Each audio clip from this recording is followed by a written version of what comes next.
You clicked on this video because you want to lose 10 pounds quickly. Well, I'm here to tell you that this mentality is exactly why you're going to fail. Fat loss is a marathon, not a sprint. It's a long, frustrating, and even boring process. How you make it work is all about sustainability. If you couldn't see yourself doing what you're doing right now for the rest of your life, then there's no point in doing it at all. It's not sustainable and you will quit. This is why you see people every single year jumping on fad diets like keto, claiming they lost 60 pounds in 3 months, only to gain it back plus some a year later. Why? Because it's not sustainable. If you want to be successful, you have to set up your first 12 weeks correctly. If you can do that, you can be successful in your first year. If you can do that, you can sustain it for years and years and years and stay in the best shape your entire life. So here's the secret to losing fat and keeping it off for good. Stop trying to lose body fat quickly. We all want to be lean and able to comfortably and easily lose fat. If you stick around, you will learn exactly how to do this step by step in this video, and I'm going to show you exactly how it's done. Okay, so you want to lose 10 pounds of fat. That is a lot of fat. Specifically, the volume of that much and how it takes up space in your body is quite a lot. This is what a pound of fat actually looks like in your body. Imagine losing 10 of those. So when you say you want to lose 10 of those, it's not going to happen overnight. And it sure as hell is not going to happen easily. Now let's talk about where you specifically will lose fat from. A lot of people will reach that goal of losing 10 pounds and still not be happy with their bodies. So why is this? Why does this happen?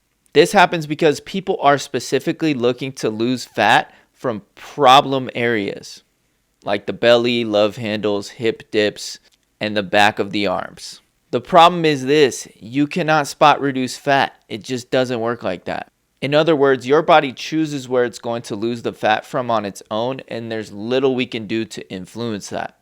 I actually have a little bit of a theory that most people lose fat in their legs first, and since the legs are such a big area that we don't commonly look at, it's easy to feel like you're not making progress with fat loss even after you've lost 10 pounds or more. In reality, your body actually loses a little bit of fat from everywhere all at once in small layers, just some areas more than others based on your genetics. This is pretty frustrating if you store fat in your belly like many do. The reality is this: most people only want to lose fat when they have a lot of fat to lose. And I understand why you want to jump right into something unsustainable, but that's exactly why you're going to fail, because you want it right now. We live in an instant gratification based society.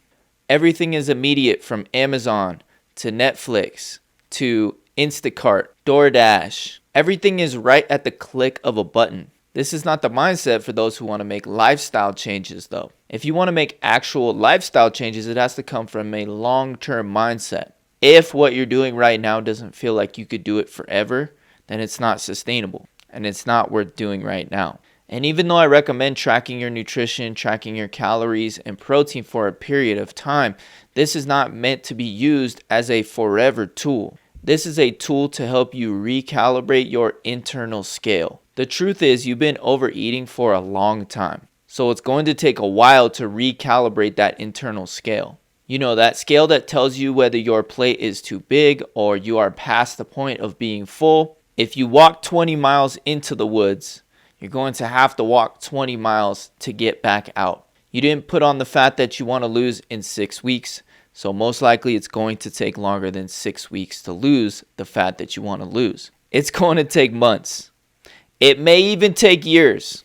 I know that's not what you want to hear, but it may even take years. That's the hard truth, so you need to get comfortable with doing the boring, consistent things on a daily basis. Tracking calories, eating more protein, getting your steps in, strength training. You actually don't deserve to have it right now. And if you did have it, you wouldn't appreciate it anyways, because you didn't work for it. Let's use this analogy. Jimmy is 17 years old and wants to buy his first car. For his 17th birthday, his dad buys him a Porsche. He trashes it, doesn't clean it, lets his friends smoke in the car. He even gets a ton of speeding tickets and ends up losing his license and can't drive it. Now, Matt, on the other hand, is also 17. His dad did not buy him a car. He told him to get a job and start working. Matt saved up for an entire year working at a job that he wasn't really passionate about, but he put blood, sweat, and tears into saving up $1,400 to buy his first car. It's a beat up old Honda, but he cleans it every day. He takes care of it. He brings it in for maintenance. He gets regular oil changes, and he treats it with respect and honor. Jimmy got his car instantly, and even got a much nicer car than most people will ever get. So why didn't he appreciate it? Because he didn't work for it. Matt worked hard for his car. He put blood, sweat, and tears into being able to get that car. So he appreciated it and he took care of it. So right now, you are a Jimmy. You want it right now and you want to put in as little work as possible to get it. We need you to be a Matt. Being a Matt means that you are willing to show up, put in the blood, sweat, and tears, and eventually get your own vehicle, or in this case, your body, that you respect and want to take care of. Let's talk about REF, R-E-F. When it comes to creating habits that will stick, we're going to use the acronym REF.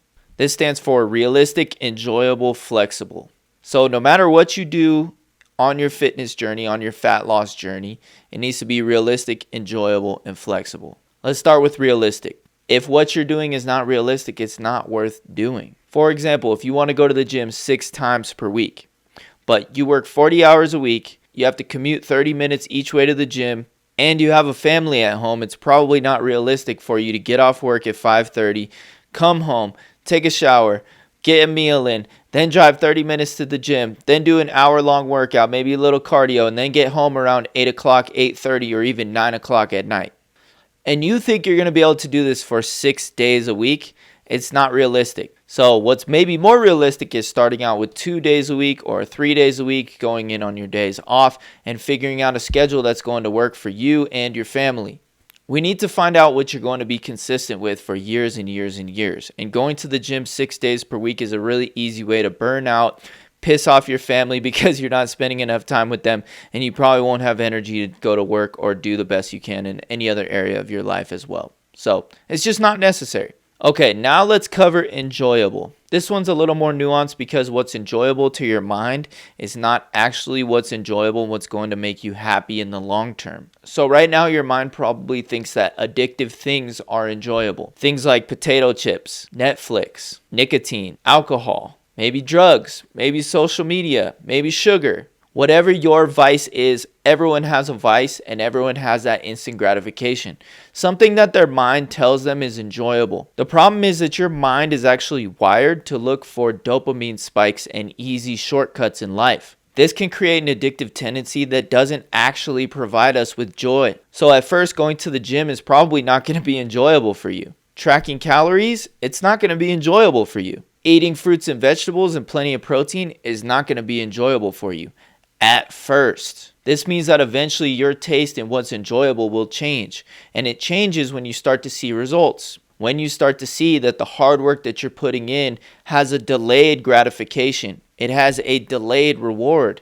And this changes your mindset from short term to long term, and this is what's going to help you on your fat loss journey because it is a slow process. The only way to shift this is to do the hard things, especially when you don't want to.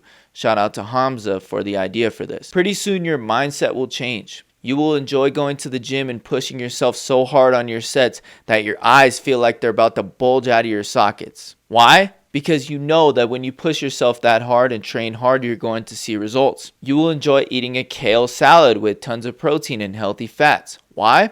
Because not only will it keep you full, but you will feel amazing and have energy all day long. You will enjoy going to bed early and getting a full night of rest. Why? Because you're going to feel absolutely incredible the next day. You're going to be more productive, and everyone is just a better person when you get more restful and higher quality sleep. You aren't going to enjoy everything at first, so it's better to go slow. Now, am I saying you need to cut out all of the things that your mind tells you are enjoyable? No, but you should practice the Pareto principle or the 80-20 approach with most of these things. So in other words, 80% of your day should be revolved around things that are going to set you up in the long term for success. Things like journaling, meditation, gratitude lists, reading books, going on walks, exercising, having meaningful conversations, fueling yourself with good nutrition, this is what 80% of your day should look like. The other 20% can look like hanging out with your friends and watching Netflix, eating ice cream, or having an occasional treat from time to time. You don't need to be perfect, you just need to be making progress. Okay, now let's talk about flexible. Instead of eating nutrient-dense foods 100% of the time or whole foods 100% of the time, you can apply the 80-20 principle here and still enjoy foods that you love. For example, if you're eating 2,000 calories a day, around 400 of those calories, or 20%, can be from foods that you enjoy, like ice cream, candy, tacos, pizza, whatever you like. And the 80-20 approach pretty much applies to anything. It says that you should be doing the hard things 80% of the time, and then the 20% of the time doing things that your mind feels like you want to be doing. This makes this whole process a lot more realistic, enjoyable, and flexible for you, and allows you to maintain some sanity while life gets a little bit more restrictive and you start to do the hard things even when you don't want to. I hope this video was helpful for you. If it was, please smash that like button down below. Please subscribe if you're not subscribed already. Hit the bell notification icon. If you want to check out my free calorie calculator, I will link it down below. And if you want to check out some Legion supplements, you want a good protein powder, check out Legion down below, and you can use my code Jeff for 20% off. And again, thank you so much for watching this video. I really appreciate it if you made it all the way to the end, because that means that you are my kind of people, and you should go check out my podcast and other places that I create long form content, because I'm going to be going a lot harder on long form content this year. And I think that you'll enjoy the more in-depth conversations and content that I put out. I'll talk to you guys next time. Bye.